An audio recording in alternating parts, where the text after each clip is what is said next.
Selamat malam pemirsa, Anda menyaksikan Prime Talk Tajam Mendalam bersama saya Wahyu Wiwoho. Isu Capres 2024 kian menghangat.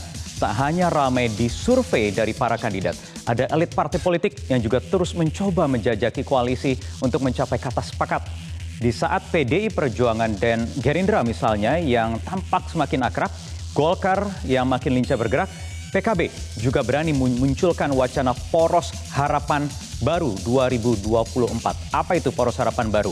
Lalu bagaimana kemudian partai-partai Islam nanti akan berlabuh? Akankah mereka berani bertaur membentuk poros Islam?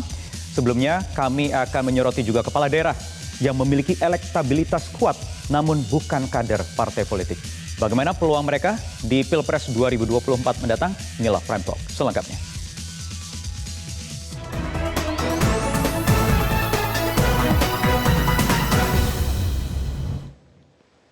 Ya, penanganan pandemi COVID-19 dapat menjadi tolak ukur bagi masyarakat untuk menilai kinerja seorang pemimpin daerah. Pandemi COVID-19 adalah ujian yang nyata bagi kepala daerah menuju Pilpres 2024 mendatang. Bagaimana peluang Gubernur Jawa Barat Ridwan Kamil di 2024 mendatang? Saya akan tanyakan langsung kepada Gubernur Jawa Barat Ridwan Kamil yang sudah bergabung dari Bandung, Jawa Barat. Selamat malam. Assalamualaikum warahmatullahi wabarakatuh. Kang Emil, apa kabar? Baik, alhamdulillah Mas Wahyu. Sehat-sehat? Alhamdulillah. Kang Emil masih sibuk juga seperti minggu lalu berboncengan naik motor dengan Mas AHY dan juga bertemu dengan Pak Erlangga Hartarto. Pekan ini apa agendanya, Kang Emil? Ya, namanya juga kedatangan tamu, Mas. Kalau namanya tamu, kita harus muliakan.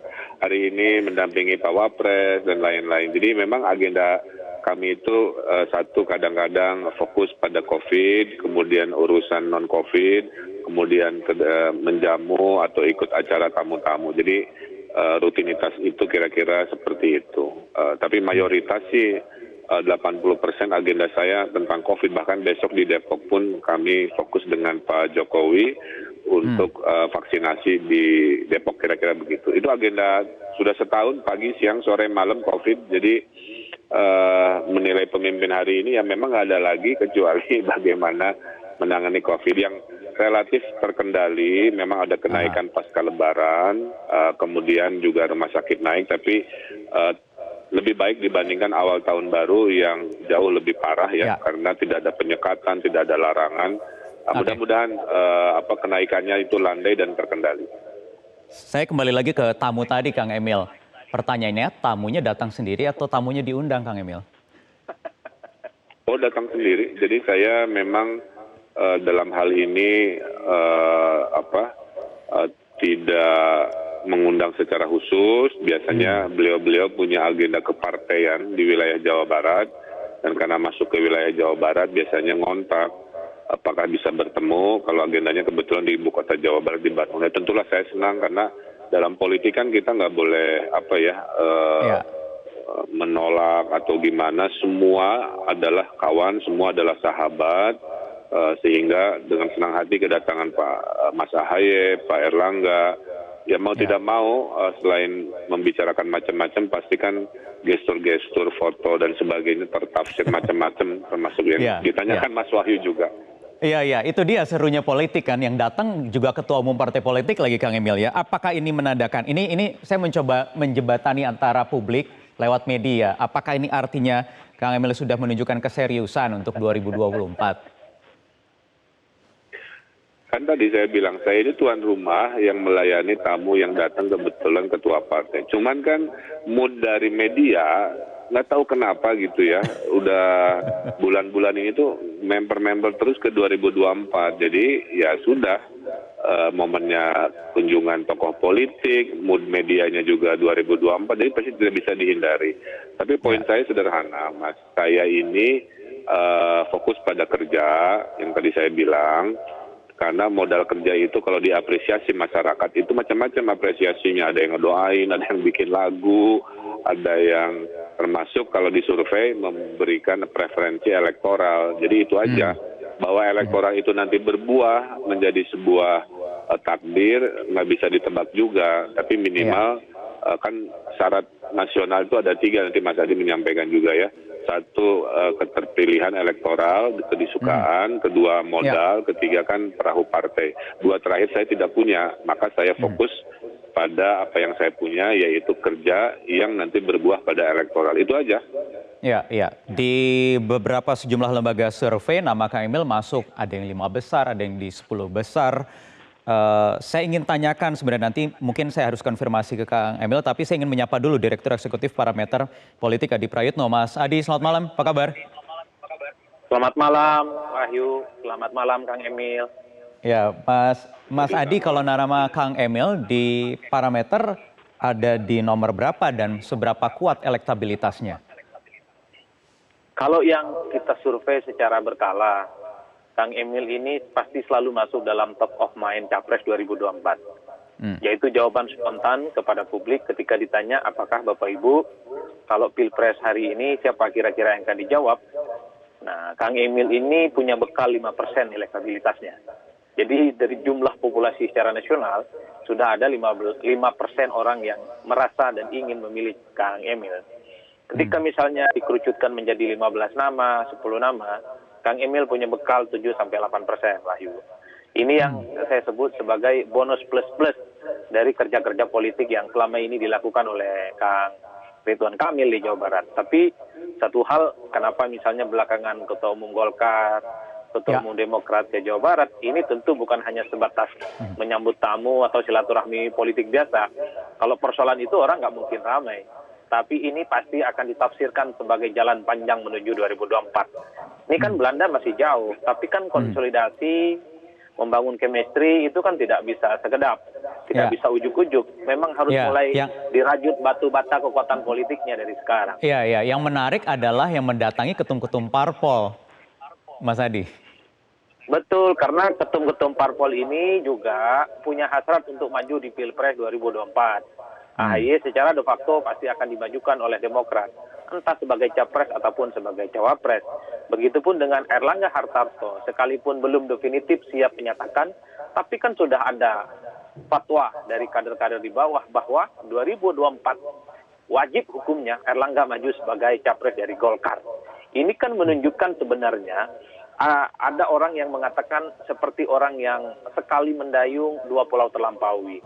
Kerja, silaturahmi, bicara tentang recovery, bicara tentang pandemi, tapi pada saat yang bersamaan ini akan menjadi buah bibir yang selalu akan dikaitkan dengan 2024. Kan rata-rata politisi kita ini sangat pandai menyembunyikan perasaannya, Wahyu. Bilangnya kadang normatif, sebatas tugas. Itu adalah ciri khas politisi Indonesia, nggak soal. Tapi saya kalau ingin tegaskan. Iya, tapi kalau bajunya ketemu Pak Erlangga Hartarto warnanya kuning, bagaimana Mas Adi? Oh iya, itu menunjukkan kecocokan itu, minimal warna baju cocok. Tapi yang jelas pada prinsipnya, kalau orang ditanya apakah siap jadi presiden atau tidak, saya yakin siap, termasuk saya juga siap, Mas Wahyu. Cuman masalahnya nggak ada yang melirik saya ini. Nah, Kang Emil ini adalah salah satu komoditas politik yang diproyeksikan cukup potensial maju di 2024. Dalam survei top of mind, dalam simulasi 10 nama, 15 nama, bahkan menjadi 5 nama, Kang Emil selalu masuk. Ini yang saya sebut sebagai bonus politik elektoral. Tapi Kang Emil satu hal, kalau kita tanya kepada publik kira-kira apa alasan memilih seorang presiden, alasannya bukan preferensi rasional loh. Bukan karena kinerja, bukan karena visi misi, bukan karena rekam jejak. Orang itu ada preferensi psikologis. Misalnya, calon capresnya itu merakyat, suka senyum, murah hati, gampang ditemui. Ini kan sebenarnya preferensi psikologis di mana orang secara pribadi merasa dekat dengan tokoh yang bersangkutan yang akan dipilih. Nah, batas-batas rasionalitas, kinerja, rekam jejak, dan segala macamnya, itu nomenklatur politiknya cukup rendah, persentasenya cuma 7%. Tapi ketika orang ditanya preferensi psikologisnya, hampir 25% menyatakan bahwa akan memilih mereka yang merakyat. Ya, selalu dekat di hati, selalu ada ketika dibutuhkan, memberikan respon-respon yang terkait dengan isu-isu kontekstual dan semacamnya. Iya. Kang Emil, kalau tadi menurut Mas Adi ada bonus plus-plus gitu untuk Kang Emil. Memang kalau Kang Emil mengatakan ada 3 modal tadi baru nomor 1 saja yang terpenuhi. Tetapi dari nomor 1 sudah dapat 5%. Apa saja kemudian yang dikerjakan dan akan dikerjakan berikutnya? Ya, Ya, saya kira pertama saya mengapresiasi survei-survei. Hanya saya juga mohon maaf agak bingung karena memang tidak semua sama ya persentasenya dan lain-lain. Kadang saya nomor 7, kadang nomor 5, sempat di yang lain sempat nomor 3 juga. Tapi bagi saya yang lebih valid itu nanti kalau sudah berpasangan. Sekarang kan baru per individu kira-kira. Jadi bisa aja nomor 1 gabung ke nomor 3, nomor 2 dengan nomor 5 dan sebagainya. Barulah realitas survei itu di mata saya mungkin lebih relevan kira-kira begitu ya. Jadi belum terlalu mau menganggap tapi serius angka-angka survei sekarang begitu artinya atau bagaimana Kang Emil?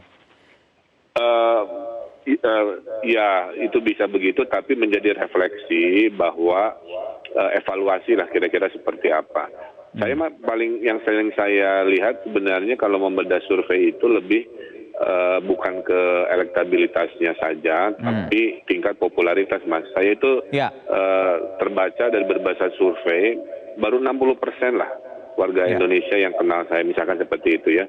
Oh ya udah berarti ada dimensi-dimensi nggak boleh hanya Jawa Barat, tapi hal-hal lain perlu kita tingkatkan popularitas. Kedua, saya ini belum punya pasukan, tidak seperti yang lain-lain. Makanya dalam analisa media sosial drone emprit itu, viral-viralnya saya ya dari akun saya. Tidak ada amplifikasi dari kelompok-kelompok pendukung salah satu. Memang posisi saya itu di tengah gitu, kira-kira begitu. Jadi dan memang saya melihat masa depan itu membutuhkan apa yang bisa merangkul, mempersatukan, saya kira itu kebutuhan psikologis ya. Baik, jadi kalau angka popularitas sekitar 60%, kemudian elektabilitas sekitar 5-6%, masih belum puas untuk sekarang ya, Kang Emil ya? Ya, saya kira juga menariknya 2024 kan beda-beda tipis ya. Jadi nggak ada yang jomplang banget sehingga susul menyusul dalam elektabilitas. Oleh karena itu tadi, modal saya itu hanya kinerja, Mas. Di sisa 2,5 tahun saya ingin delivery visi misi kinerja sehingga nanti tadi orang mengapresiasi dalam bentuk macam-macam. Mudah-mudahan salah satu apresiasinya dalam elektoral yang nanti kita monitor seperti yang Mas Adi tadi sampaikan. Baik, saya ada pertanyaan sebelum kita jeda ke Mas Adi. Kalau tadi Anda katakan ada bonus plus-plus seorang Ridwan Kamil, kepala daerah, ada banyak beberapa kepala daerah yang masuk ke 5 atau 10 besar. Tetapi pertanyaannya nanti di 2023, 1 tahun sebelum Pilpres selesai itu, kerja-kerjanya tidak dilihat. Bagaimana caranya kemudian? Dijawab usai jeda berikut ini, Mas Adi. Tetap bersama kami di Prime Talk.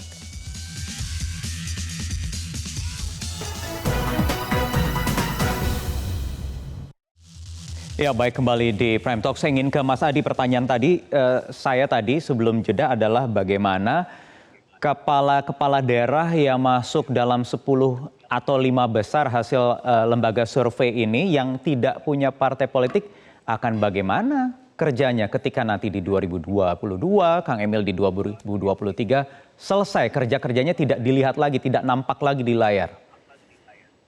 Ada 2 hal saya kira ya, Mas Wahyu.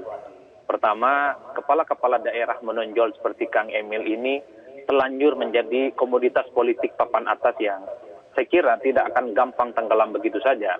Dulu banyak publik yang mengira bakal banyak menteri Jokowi yang akan juga muncul yang dinilai punya potensi untuk maju di 2024. Nyatanya hampir 2 tahun Jokowi berkuasa, nyaris tak ada satupun menteri yang kemudian leading muncul sebagai kandidat yang relatif bisa mengimbangi nama besar kepala daerah seperti Kang Emil. Padahal dapat exposure juga ya setiap hari. Betul, exposure, ada yang konferensi pers tiap hari, beritanya tiap hari, viral tiap hari. Tapi kan soal pilihan capres ini kan soal chemistry yang tidak bisa direkayasa. Ada faktor alamiah yang kemudian muncul sebagai faktor kesukaan terhadap kandidat yang akan dipilih.